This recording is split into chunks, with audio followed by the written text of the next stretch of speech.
नमस्कार, आप देख रहे हैं पंजाब केसरी.com का विशेष कार्यक्रम बात पते की और मैं हूं आपके साथ कोमल पवार। हरियाणा के पंचकुला के मनसा देवी कॉम्प्लेक्स में पंजाब के पूर्व डीजीपी मोहम्मद मुस्तफा के बेटे अकील अख्तर की संदिग्ध मौत में अब पुलिस ने हत्या और आपराधिक षड्यंत्र रचने का जो मामला है वो दर्ज कर लिया है। और इस मामले में पुलिस ने पूर्व डीजीपी मोहम्मद मुस्तफा, उनकी पत्नी, बेटी, बहू पर केस दर्ज किया है। और इसमें अहम बात यह है कि इस मामले में पूर्व डीजीपी मोहम्मद मुस्तफा और उनकी बहू के अवैध संबंधों का दावा भी किया गया है।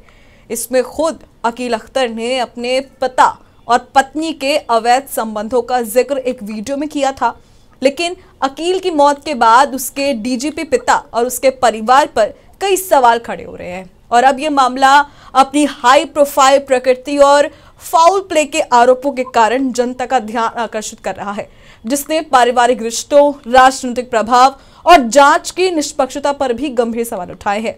इसमें 35 वर्षीय अकील का शव 16 अक्टूबर 2025 को संदिग्ध परिस्थितियों में मिला था और प्रारंभिक जांच में ड्रग ओवरडोज की संभावना जताई गई। हालांकि अकील द्वारा कथित तौर पर मृत्यु से पहले बनाए गए एक वायरल वीडियो ने मामले को और भी अब जटिल बना दिया है, जिसमें उन्होंने अपनी जान को खतरा होने और अपने माता पिता सहित परिवार के सदस्यों पर साजिश रचने का आरोप लगाया था, जिससे यह मामला बहुत पेचीदा हो गया है। और अब वीडियो में परिवार के भीतर अवैध संबंधों का भी जिक्र था, जिसने जनता में आक्रोश और अटकलों को हवा दे दी है। इसके अलावा पड़ोसी शमसुद्दीन की शिकायत पर दर्ज एफआईआर में मुस्तफा और सुल्तान के अलावा अकील की पत्नी और बेटी सहित अन्य पारिवारिक सदस्यों को भी कथित हत्या के लिए नामजद किया गया है। और शिकायतकर्ता ने पारिवारिक जो विवाद है, उनका पारिवारिक विवादों और व्यक्तिगत व वित्तीय टकरावों को एक संभावित मकसद बता दिया है। इसके अलावा हरियाणा पुलिस की बात करें तो हरियाणा पुलिस ने मामले की जांच के लिए एक विशेष जांच दल यानी कि एसआईटी गठित कर दी है, जिसमें पोस्टमार्टम रिपोर्ट और फोरेंसिक जो साक्ष्य मौत के कारण को निर्धारित करेंगे। इसके अलावा एक पूर्व शीर्ष पुलिस अधिकारी और प्रमुख राजनेता की जो संलिप्तता है उस पे भी अब सवाल खड़े हो रहे हैं। ऐसे में क्या ये मामला उनके रसूख से प्रभावित है या एक गहरे पारिवारिक झगड़े की तस्वीर पेश कर रहा है? यह हाई प्रोफाइल केस जिसमें अपराध, राजनीति, व्यक्तिगत प्रतिशोध के तत्व शामिल हैं, धीरे धीरे उजागर हो रहे हैं और लोग इसके पीछे की सच्चाई जानने को भी बेताब है। और इसी पर आज हम चर्चा करने वाले हैं और चर्चा के लिए हमारे संवाददाता देव हमारे साथ जुड़ चुके हैं। देव, अब जो ये एक हाई प्रोफाइल केस बन चुका है, अब हर तरफ इसकी चर्चा हो रही है कि क्या डीजीपी ने खुद अपने बेटे को मरवाया है, क्या ओवरडोज थी, क्या ये हत्या थी, ये साजिश थी? इस पर थोड़ा प्रकाश डालें।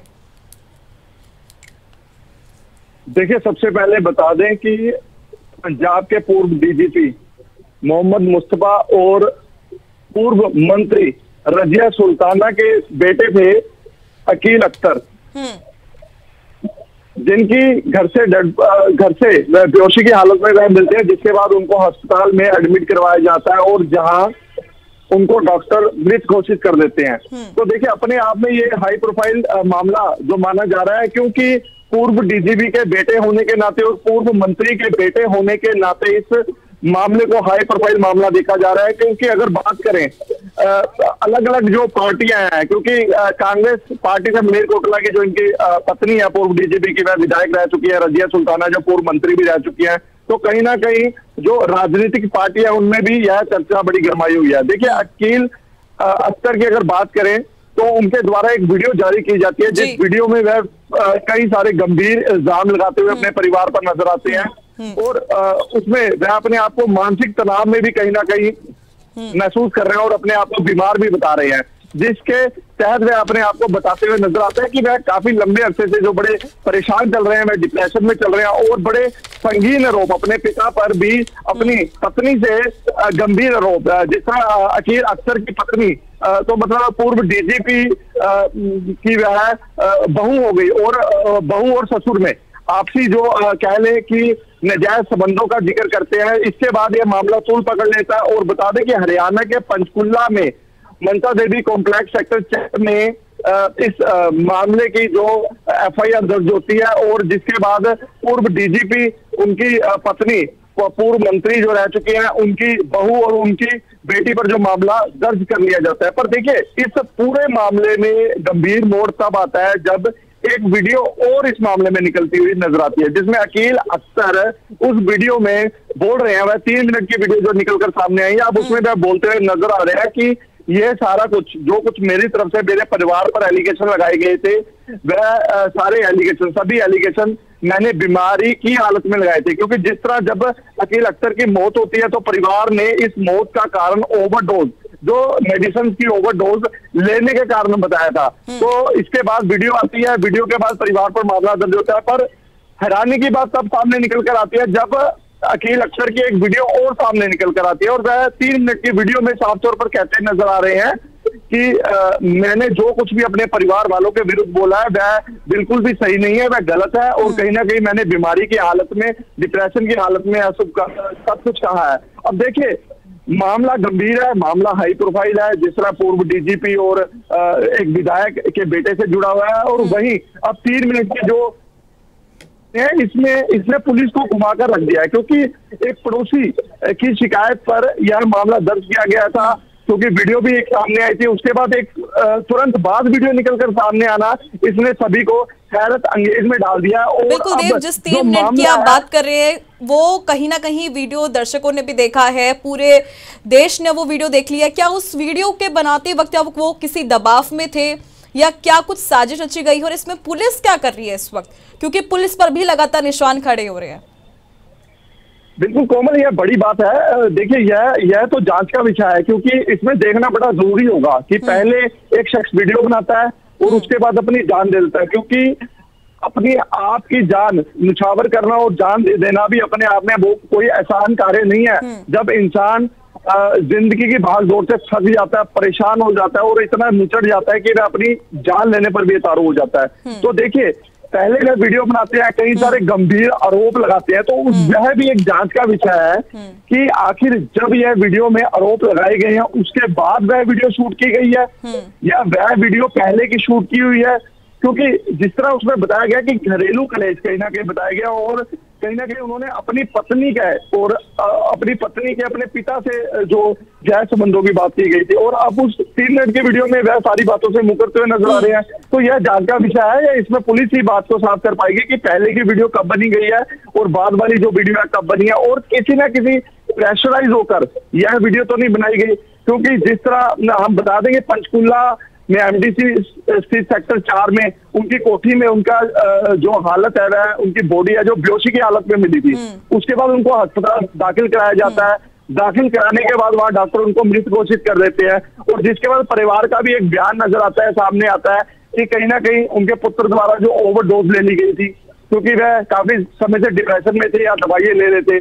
देखिए खबर निकल कर आती है कि पूर्व डीजीपी और पूर्व मंत्री के बेटे की जान जाने के बाद परिवार को लगा झटका, पर इसके बाद तुरंत वीडियो जब सामने आते हैं फिर उसी परिवार पर हत्या का प्रयास और षड्यंत्र, हत्या का केस और षड्यंत्र का केस दर्ज हो जाता है। पर इसके बाद अब जो सेकंड वीडियो निकलकर सामने, इसमें कहीं ना कहीं पुलिस की जो कार्यशैली है और जो बातें अभी हो रही थी उनको कहीं ना कहीं ट्विस्ट कर दिया, घुमा दिया है। जी बिल्कुल देव, और अगर हम पड़ोसियों के बयान की तरफ देखें तो पड़ोसियों ने भी लगातार कहा है कि 2023 से ही वो बीमार चल रहे थे और वो परिवार की कस्टडी में ही थे, वही दवाइयां दे रहे थे। तो परिवार पे भी शक कहीं ना कहीं जाता है कि ओवरडोज क्यों दे दी गई।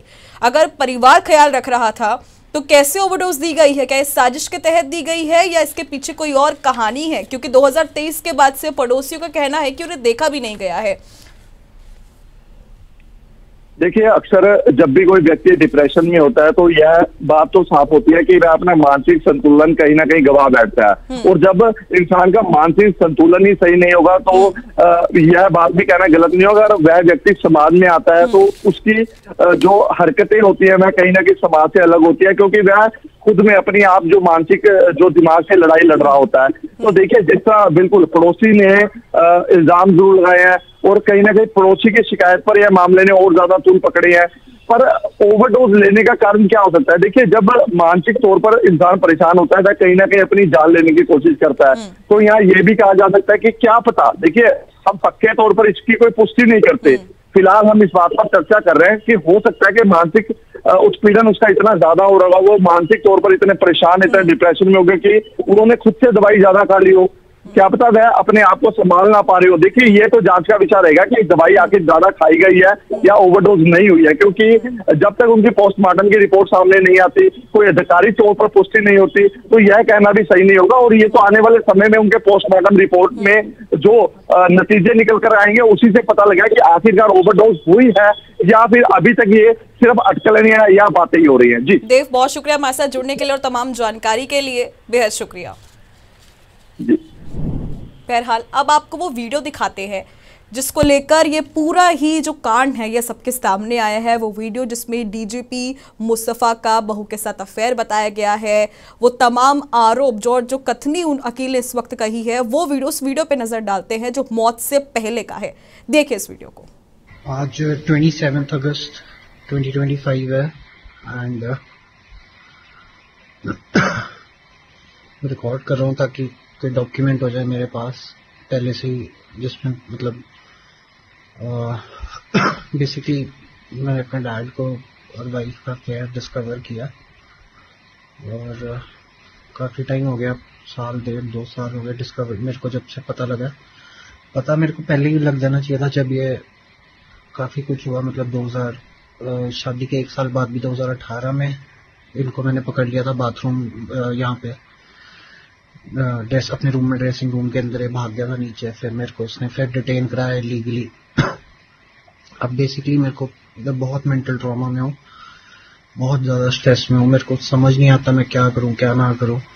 मेरे को हर रोज़ लगता है कि आज झूठा केस करेंगे, आज करेंगे। इन्होंने एक बार ऑलरेडी ट्राई कर चुके हैं और अब पता नहीं क्या कहानी अपनी छोड़ते रहते हैं कि तूने जहर दे दिया, ये कर दिया, वो कर दिया, अपने आप ही मनगढ़ंत कहानी बनाते रहते हैं। पहले मनगढ़ंत कहानी जिस दिन मैंने इन्हें कन्फ्रंट किया था उस दिन इन्होंने झूठा पर्चा कर दिया टेम्पो मर्डर का, है ना।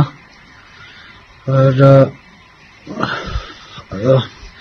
फॉर्चुनेटली जो लोकल एसएचओ था या कमिश्नर था, मेरे को नहीं पता किसने इंटरवीन किया किसने नहीं किया, पर एक आदमी का नरेशन ये है कि एसएचओ ने और कमिश्नर ने कहा था कि मत करो, कोई प्रूफ नहीं है वो कि मतलब it will not hold in a court of law, तो इसलिए। और दूसरा आदमी कहता है कि नहीं नहीं तेरे मम्मी ने कहा कि मत कर, तेरी बहन ने कहा कि मत कर, which is a total lie, total farce. I will tell you why. Because मैंने अपनी बहन को लिटरली अपनी मॉम के साथ बैठे हुए, मतलब मेरी मॉम और मेरी बहन मेरे डैड के कमरे में बैठ के अंदर डिस्कस कर रहे थे और मैं बाहर से सुन लिया कि इसका कुछ इंतजाम करो, इसको टेक केयर ऑफ हिम। मतलब जो आइडियाज ये आई कैन नॉट इवन से, ये कहते हैं कि इनका बेसिकली प्लान है either to have me falsely imprisoned और to have me killed, which is ये इनका पंचकुला में चल नहीं रहा बस, क्योंकि यहाँ पे क्योंकि यहाँ पे इनके अंडर नहीं है police and all, so they're waiting के ये जब सरकार में मतलब पावर में आएंगे तो दे ऑब्वियसली हैव अ से और थोड़ी इन्फ्लुएंस होगी इनकी यहाँ पे भी, तो ये झूठा वूठा अपना कुछ भी तीनों मिलके मनगढ़ंत कहानी डाल के मेरे को जेल भिजवा देंगे। और कहते रहते हैं कि तूने जो करना है कोर्ट में केस कर ले, तेरा कैरेक्टर हम एस्टैब्लिश कर देंगे, ये कर देंगे। तो उस पॉइंट पे मैं बोलना चाहता हूँ कि एक तो अगर कैरेक्टर एस्टैब्लिश की बात है तो मेरी बहन प्रोस्टिट्यूट्स के साथ घर छोड़ के भागी थी और प्रोस्टिट्यूट्स के साथ कोहैबिट कर रही थी, ठीक है ना। इसको घर वाले पैसे भेजते थे ना कुछ, तो इसके बॉयफ्रेंड इसको पैसे भेजते थे या कहाँ से इसको पैसे आते थे मुझे नहीं पता। ये घर छोड़ के भागी थी फॉर टू मैरी समवन, है ना, जिसके खिलाफ मेरे घर वाले खिलाफ थे। देन कहते थे कि वो उसके लड़का गलत है या what ever, I don't no किस लिए मना करते थे। तो उस टाइम मैं लॉ कर रहा था 2012 से सोनीपत से। सो एनीवेज ये she used to cohabit with prostitutes. Does that mean कि she is a prostitute? I don't know, could be not. कहाँ से इसका खाना आता था, कहाँ से इसका रहना, इसने मतलब कहाँ से, how do you get the money without working? इसके कोई स्किल्स है नहीं, इसके पास कुछ है नहीं, ठीक है। तो what does that mean? Plus जो मेरी वाइफ और मैंने इसको अपने डैड को पकड़ा है, अफेयर डिस्कवर किया है, दिस इज नॉट कि मेरी वाइफ थी उसके साथ अफेयर हुआ या कुछ हुआ, दिस इज ऐसा कुछ नहीं है। I thought about long and hard, क्योंकि कुछ है नहीं यहाँ पे सोचने को, सिर्फ all day I keep worrying, all day I keep thinking about कि क्या हुआ, कैसे हुआ. Every time I'm just lost in thought. So when I realize things and I connect the dots, I feel like he knew her already, है ना? Because first day पे she didn't let me touch her, and next morning she was taunting me. इसके घर वालों ने आना था, तो मैंने पूछा नहा लिया आप? तो she taunted me, क्यों इकट्ठे नहा, मेरे साथ नहाने का मन था क्या, मेरे साथ नहाना था क्या? तो उस पर भी फिर लड़ाई हुई, मैं इसके घर वालों से मिला नहीं, ठीक है.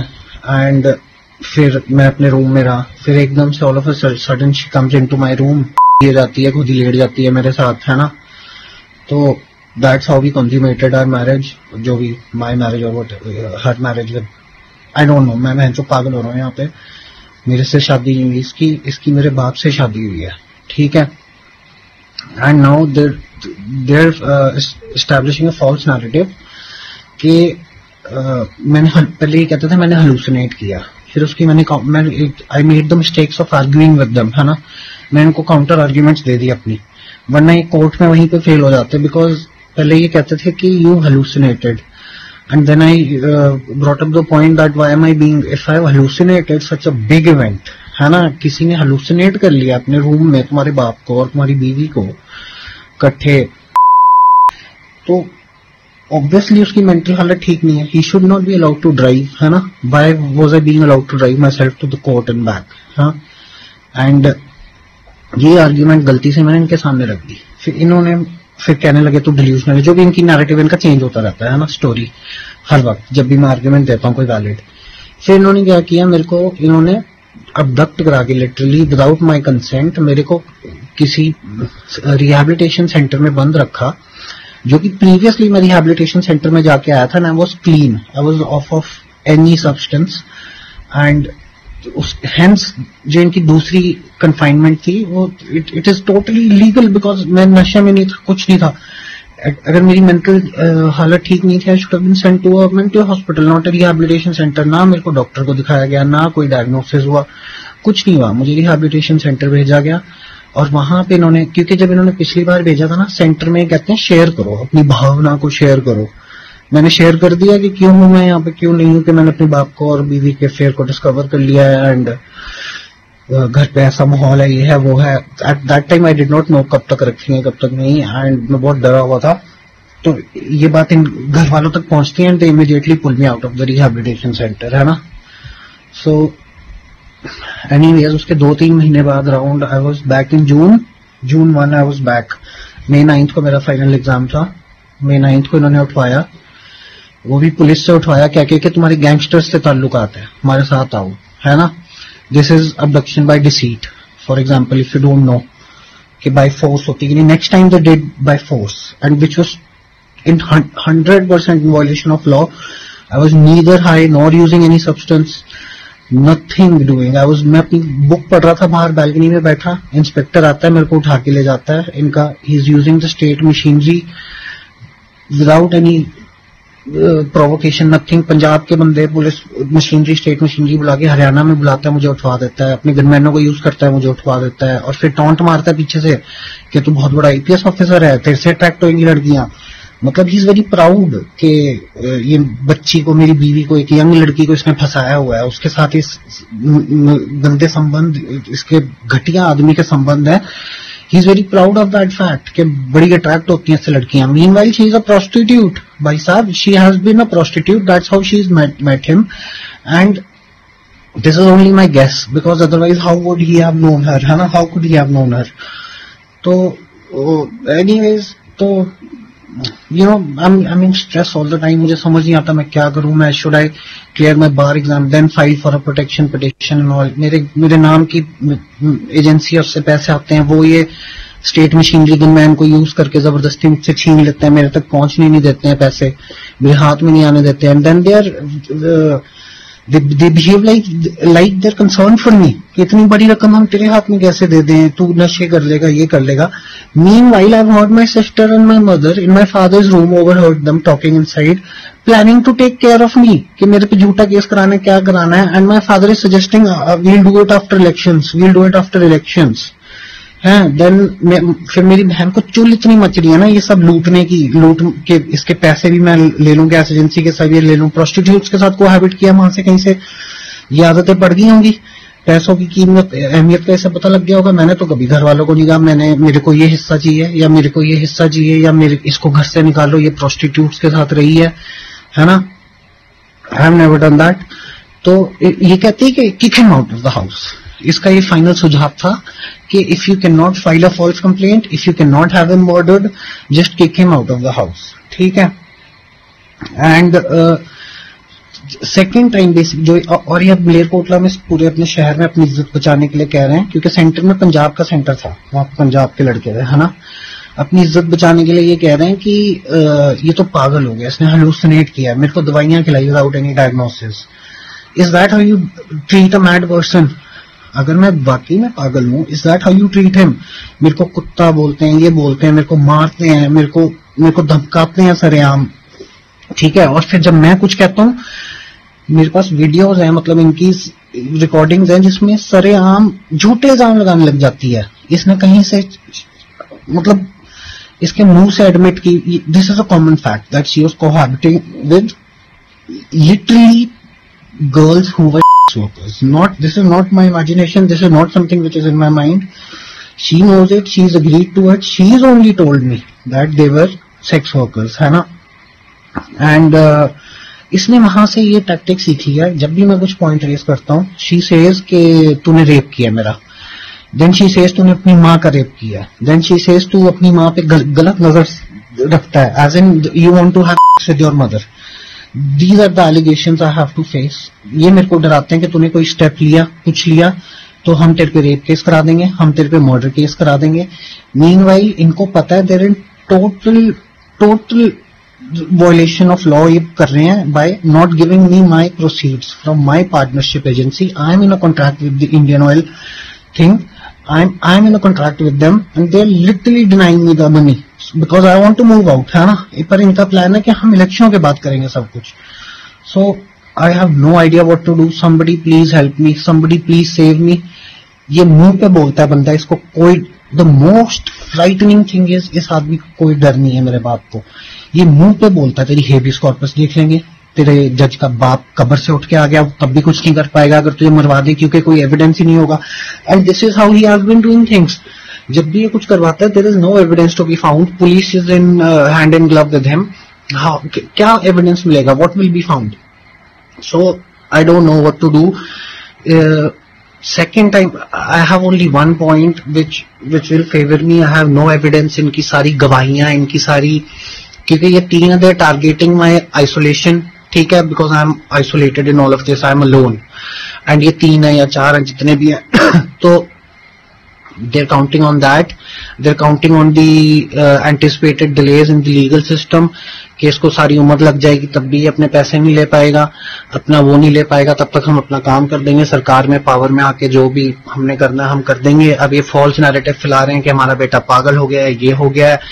मीनवाइल मेरे को ये भी नहीं पता कि सारा है जो वो मेरी बेटी है कि नहीं है, because at that time I was using condoms. Now that I think about it, it makes sense. I don't know if सारा इज हिज डॉटर और my daughter, but I do remember asking my wife ke how did you get pregnant when I was using condoms, then I ruled it out as some defect in condom. I cannot say with certainty, but this could be a point which establishes their affair, which very well इनका motive establish करेगा कि मेरे को क्यों मारना चाहते हैं। तो if they kill me or if I die under any circumstances, now because इन्होंने जब already try to kill me and I am not even joking, I am no jokes, because एक बार मलेरकोटला में, well I don't know whether or not, but I don't know, because Malerkotla में एक बार ना I had a prolonged erection रात को and my head was thumping, it went धम धम धम धम। मेरे को लगा कोई बीपी इशू हो गया, कुछ हो गया।